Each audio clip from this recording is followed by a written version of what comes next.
Avant le temps, avant l'espace, il existait une arène, non taillée dans la pierre, non éclairée par le soleil, mais tissée dans le tissu même de la conscience universelle.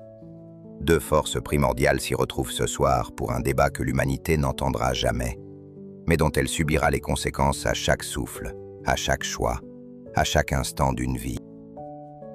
D'un côté, la lumière, de l'autre, l'ombre.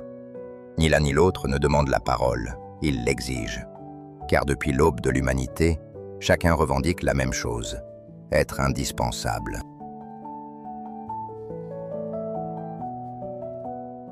Je suis le premier. Avant même que l'humanité nomme les choses, j'étais là. J'étais dans le sourire du premier enfant, dans la chaleur du premier feu partagé, dans la main tendue au bord de l'abîme. Je suis la compassion, l'amour, l'espoir. Sans moi, l'humanité ne serait qu'une meute de prédateurs se dévorant dans l'obscurité. Ah, le premier. Comme c'est touchant. Et comme c'est inexact. Dis-moi, ô lumineuse entité, as-tu jamais demandé aux hommes ce qui les pousse réellement à avancer ? Ce n'est pas toi, c'est moi.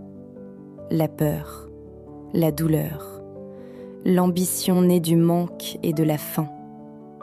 Sans moi pour les aiguillonner, tes précieux humains seraient encore assis autour de ce premier feu, immobiles, parfaitement inutile.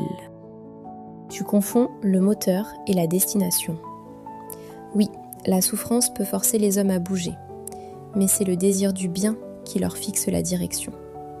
Sans cela, ta peur ne produit que des tyrans et des ruines. Des tyrans ? Soit, mais des bâtisseurs aussi. Les plus grandes civilisations ont été érigées sous la contrainte et la menace. Rome s'est étendue par la conquête. La révolution industrielle a consumé des enfants dans ses usines. Et pourtant, c'est de ces cendres qu'est né le monde moderne que tu admires tant. Tes valeurs, cher adversaire, ont toujours été achetées avec ma monnaie. Le bien hésite. Pour la première fois depuis des éons, quelque chose ressemblant à un doute traverse son essence lumineuse. Tu prends les effets pour les causes. Oui, l'humanité a progressé parfois à travers l'adversité que tu représentes. Mais ce qu'elle a construit de plus durable, les hôpitaux, les bibliothèques, les traités de paix,